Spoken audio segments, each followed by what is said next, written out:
So the collision system, I'm going to start off with this class diagram. So we've got our collidables, and we actually register the types themselves of game objects, of the types of the objects that derived from collidables,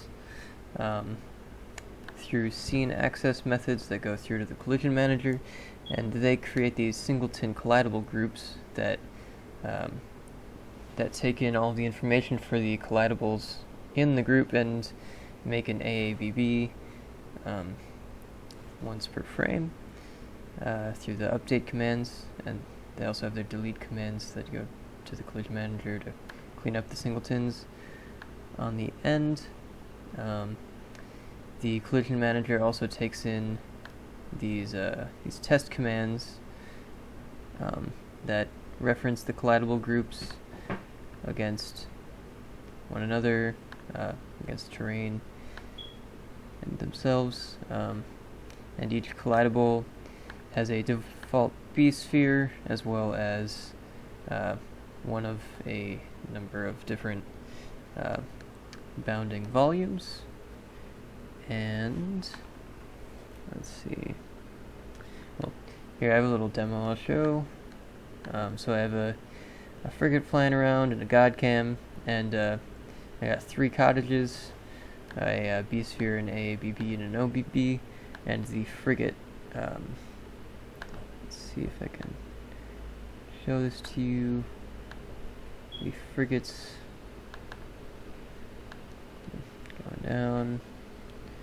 The frigate has an AABB. So there's no sound on this one.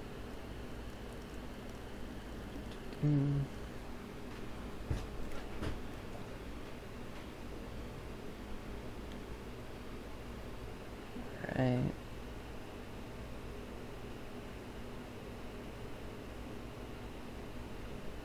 Come on now. There we go. Okay, so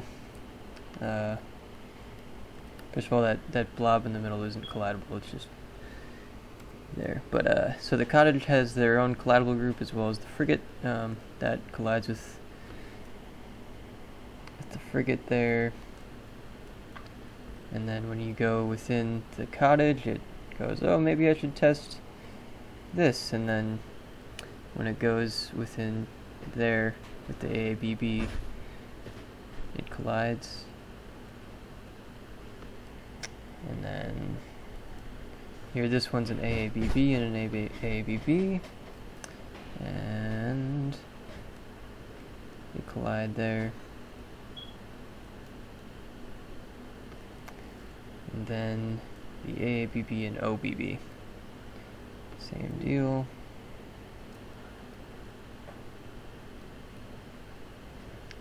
Yep. Yeah, so that's that part of the presentation. We'll show you the collidables themselves. Here, they have a collision volume type. I'll mention the occlusion line in the audio section, but they have their internal B-sphere. They don't have any graphics objects. They have their internal commands. And then I added some extra callbacks for collision enter and exit, so you don't. It was useful for some of the stuff I was doing in the game. But you have the registration and all this. Actually, give the full thing.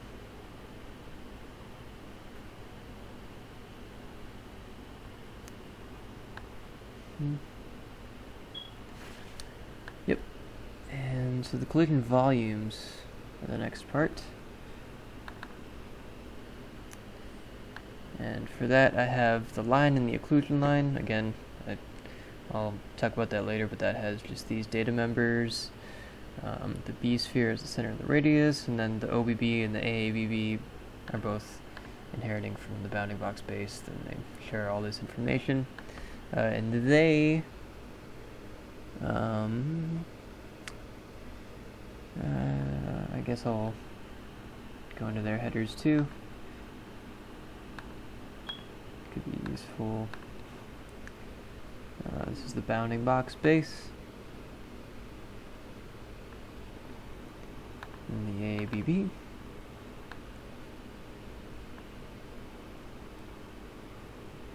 And I guess the ABB has the math in here. This has some info here so that I can construct these in situations like in the terrain when you need to make an AABB on the fly.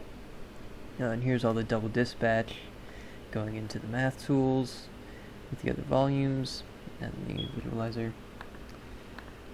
Here's the B-sphere. CPP.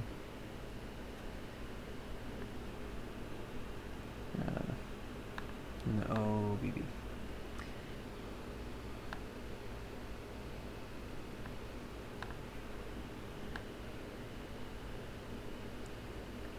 So that's that part.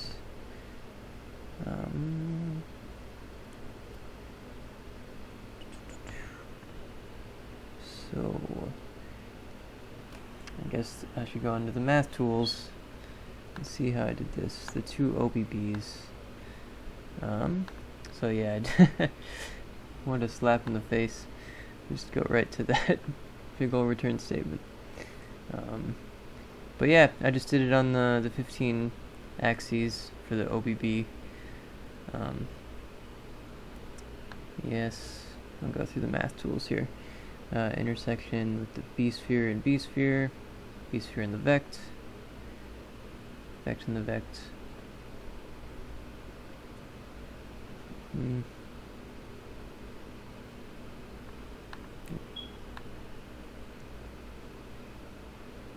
splitting up these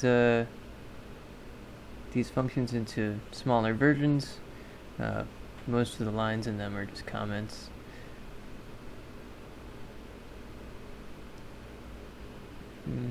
Just some of the line stuff. I never ended up using these. That's something I would add later, I guess, if I needed them.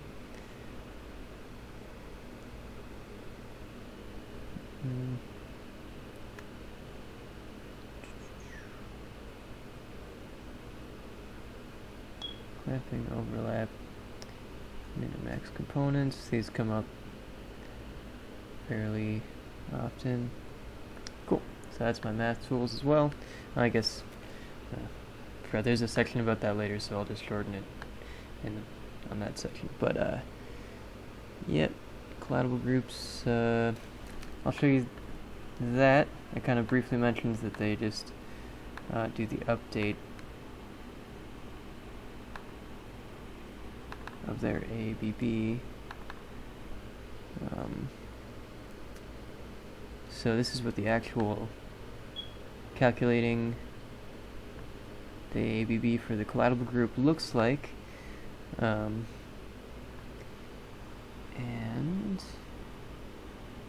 the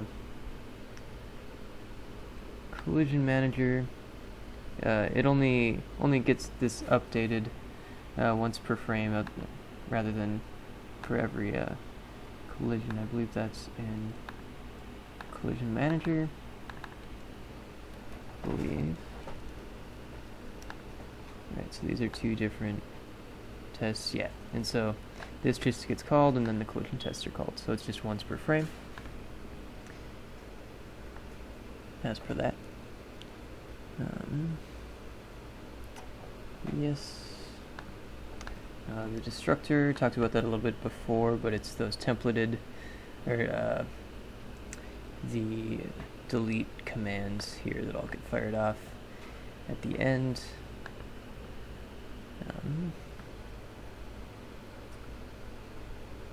Collision tests. Yeah, so I'll fly by the collision tests, and including the terrain one, and then I'll move on.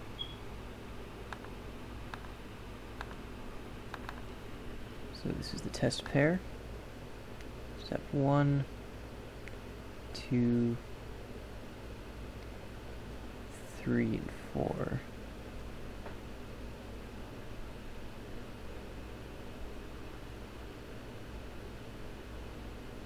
And I have extra stuff here for those extra callbacks that I mentioned. If it was colliding and now it's not colliding, then it'll do the exit. It makes my collision just less performant than it was before, but the functionality was worth it. I'm sure there's a better way to do it, but that was what I had. So this is the self command.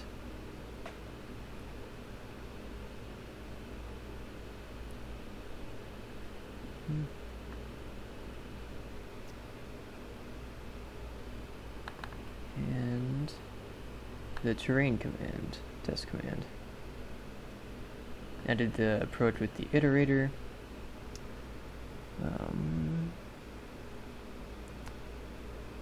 So, yes.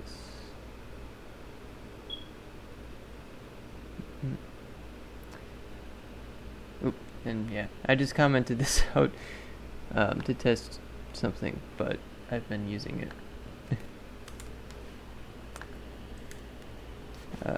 This is the other test here. Classy on my part. Next video.